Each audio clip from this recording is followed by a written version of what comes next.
What if your dreams weren't just dreams, but memories of a past life? A respected archaeologist is haunted by vivid visions of ancient battles, a powerful emperor, and a mysterious princess he's sworn to protect.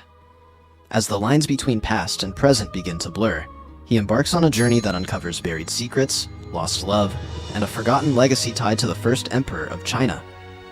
But the deeper he digs, the more dangerous the truth becomes. This is a story where history comes alive, and destiny refuses to stay buried.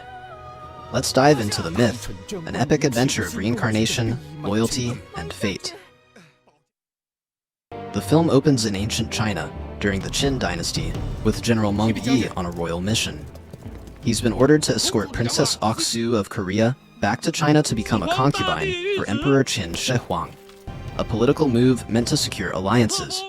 The moment Meng Yi sees her, he's captivated by her presence. Their journey takes a dangerous turn when flaming arrows rain down from the sky, an ambush by General Choi, who claims Oksu a promise to him. His men attack the carriage, and although one hijacks it, Meng Yi manages to throw him off, nearly falling off a cliff in the process. He ties the carriage to himself to keep it from going over. General Choi tries to convince Oksu to go with him, insisting that becoming a concubine would dishonor their country. He challenges Meng Yi to a duel for her future.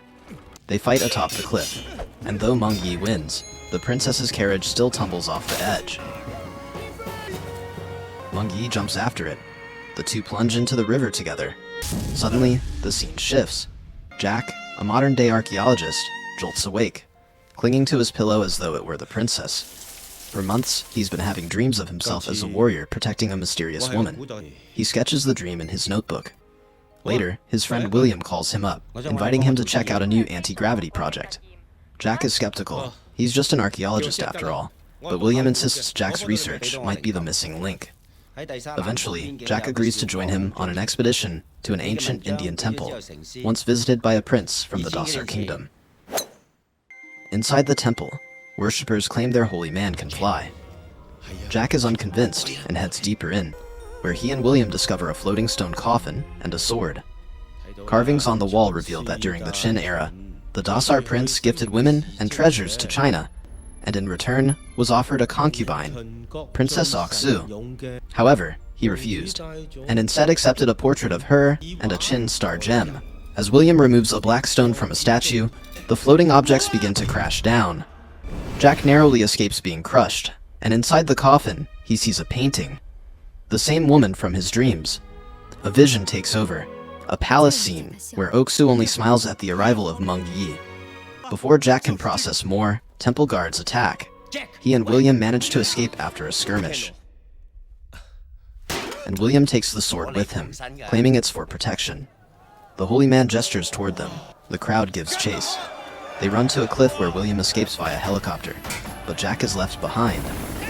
Leaping off the cliff, Jack hits the water and re-emerges dressed as Meng Yi, as if stepping directly into the past.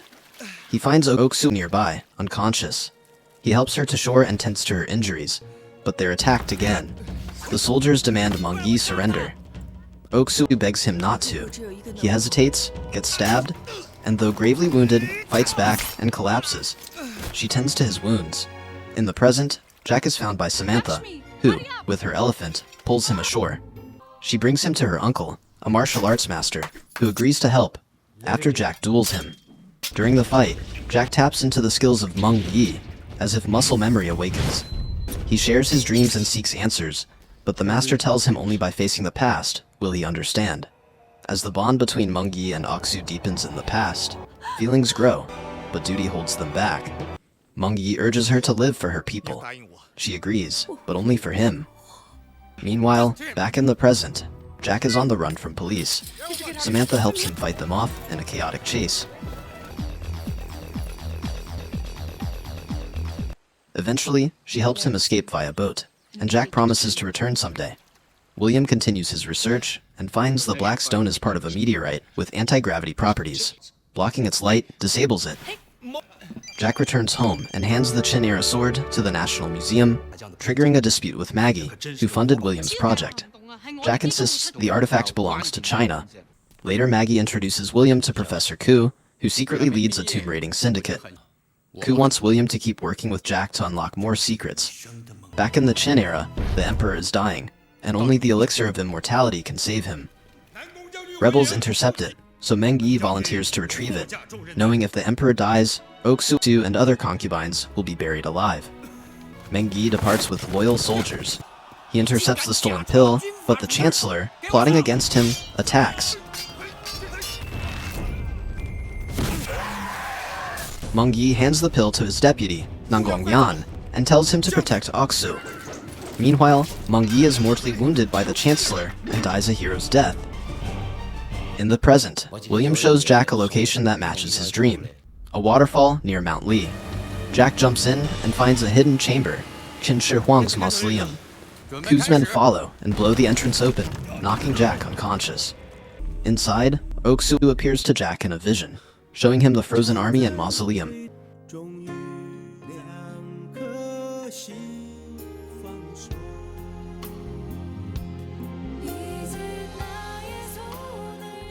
Nangongyan attacks, mistaking him for a threat, until Oksu intervenes. He recognizes Jack as Meng Yi and apologizes. Ku's men enter, and chaos breaks out. They demand the immortal pill. William removes part of the meteorite, causing the entire tomb to collapse. Jack tells Oksu to come with him, but she declines, saying she will always wait for the real Meng Yi. In the final battle, Nangongyan drags Ku into a pit of liquid mercury. Both perish. Jack escapes by using the floating stones. He surfaces from the waterfall, exhausted, but alive. The movie ends with Jack aboard a boat, having published The Myth, his account of the journey. He dedicates it to William, his late friend and partner in uncovering the truth.